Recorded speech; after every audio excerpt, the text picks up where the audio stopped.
चलिए साथियों, मन की शांति के कारवां को और आगे बढ़ाते हुए एक और बेहद ही सुंदर प्रेरक प्रसंग आज सुनते हैं। सोच बदलो, जीवन बदलो। तकरीबन 26 साल नौकरी करने के बाद सुरेश बाबू इसी महीने रिटायर होने वाले थे। वे एक प्राइवेट कंपनी में आदेशपाल चपरासी के पद पर कार्यरत थे। एक तरफ जहां सुरेश जी को इस बात का सुकून था कि चलो अब तो एक खड़ूस, बदतमीज और क्रूर बॉस से छुटकारा मिलेगा, वहीं दूसरी ओर उन्हें इस बात की भी चिंता सता रही थी कि रिटायरमेंट के बाद अब उनका समय कैसे बीतेगा और उन पर जो जबरदस्त आर्थिक जिम्मेदारी है उसका निर्वहन वे कैसे करेंगे। दरअसल सुरेश बाबू को एक मात्र लड़की थी जिसकी पढ़ाई और फिर विवाह की चिंता उन्हें सताए जा रही थी। रिटायरमेंट के बाद इस महंगाई में घर के खर्च के साथ साथ बेटी की शादी उनके लिए एक बड़ी चुनौती से कम ना थी। ऊपर से उनकी बीमार पत्नी के इलाज का खर्च अलग से मुंह बाए खड़ा हुआ था।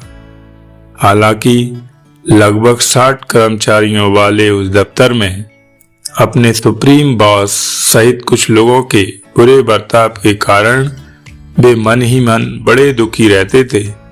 फिर भी जब महीने की 1 तारीख को उनके हाथों पर उनकी तनख्वाह आ जाती थी तब उनका सारा दुख दर्द फुर्र हो जाता था। सुरेश बाबू खुद भी शारीरिक रूप से दुरुस्त ना थे। उनकी याददाश्त तो कुछ कमजोर हो ही चली थी। उनका अब हाथ भी कांपने लगे थे। ना चाहते हुए भी कुछ ना कुछ गलती अक्सर उनसे हो ही जाती थी। वे कभी दफ्तर की सफाई करना भूल जाते तो कभी चाय में चीनी डालना, कभी कभार तो गंदे गिलास से ही किसी कर्मचारी को पानी पिला देते थे, जिसके लिए उन्हें कुछ ना कुछ भला बुरा सुनना पड़ता था। फिर भी सब कुछ चलते जा रहा था। आखिरकार वो दिन भी आ ही गया जिस दिन सुरेश बाबू का दफ्तर में आखिरी दिन था। सुरेश जी वक्त से कुछ पहले ही दफ्तर पहुंचकर अपने नियमित कार्य में जुट गए। सब कुछ रोज की तरह ही था, बस आज दफ्तर में खामोशी कुछ ज्यादा थी। शाम में जब आखिरी बार दफ्तर से घर जाने का वक्त हुआ तो सुरेश बाबू ने टूटे मन से सोचा कि अंतिम बार खड़ूस बॉस के केबिन में जाकर उनसे मिल लिया जाए। लेकिन उन्हें बताया गया कि अन्य कर्मचारियों के साथ बॉस से एक जरूरी मीटिंग कर रहे हैं। फिलहाल उन्हें कुछ देर इंतजार करना होगा।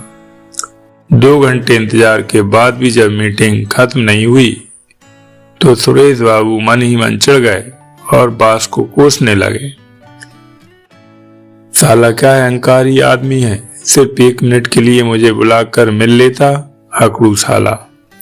अंत में मायूस होकर सुरेश बाबू ने बिना बॉस से मिले ही अपने घर लौटने का मन बना लिया। ठीक तभी किसी ने आवाज दी, साहब तुम्हें बुला रहे हैं। सुरेश बाबू झटपट अंदर दाखिल हुआ, लेकिन बॉस के केबिन का नजारा कुछ बदला हुआ सा था। सुरेश जी को देखते ही सभी कर्मचारियों ने जोर से ताली बजाकर उनका गर्मजोशी से स्वागत किया। फिर बॉस ने मेज पर रखे एक केक को काटने के लिए सुरेश जी को धीरे से इशारा किया। पार्टी समाप्ति के बाद अब बॉस ने बोलना शुरू किया, सुरेश, हम सब ने आज मिलकर सामूहिक रूप से ये फैसला लिया है कि तुम्हें फिलहाल नौकरी से कार्यमुक्त ना किया जाए और तुम्हारी सेवाएं पहले की ही तरह बहाल रखी जाएं, क्योंकि हमें एक ईमानदार, जिम्मेदार और वफादार व्यक्ति की सख्त आवश्यकता है। कुछ मामूली लापरवाहियों को अगर नजरअंदाज कर दिया जाए तो तुम एक बेहद ही कर्तव्यनिष्ठ व्यक्ति हो तुम्हें तुम्हारी सेवाओं के बदले प्रत्येक कर्मचारी की तरफ से महीने के अंत में 500 रुपये दिए जाएंगे।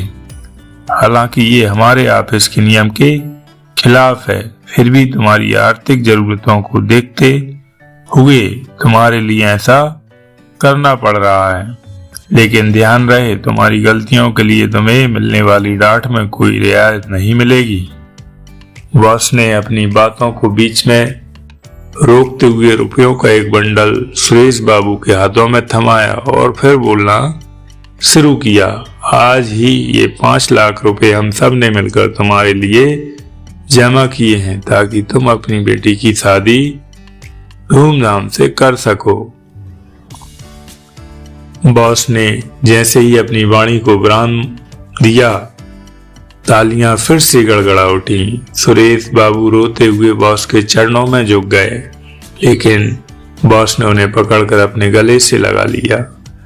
ऑफिस से निकलने के बाद डबडबाई आंखों को लेकर सुरेश बाबू अपने घर की ओर जाते हुए बस यही सोच रहे थे कि आज तक जिन लोगों को वह खड़ूस और बेरहम समझ रहा था, वे हकीकत में कुछ और ही निकल गए।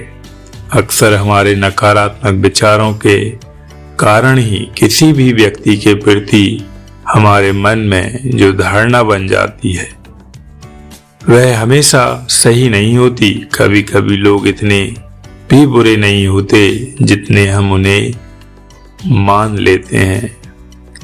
मन की शांति के कारवां को फिलहाल यहीं विराम देते हैं और सभी प्रिय मित्रों से निवेदन है, किसी प्रकार के और प्रेरक प्रसंग, कहानियां, दृष्टांत, मजेदार किस्से सुनने के लिए बने रहिए आपके अपने चैनल URTV पर। और चैनल को सब्सक्राइब नहीं किया हो प्लीज चैनल को सब्सक्राइब जरूर कर लें। जय श्री कृष्ण, जय श्री राधे।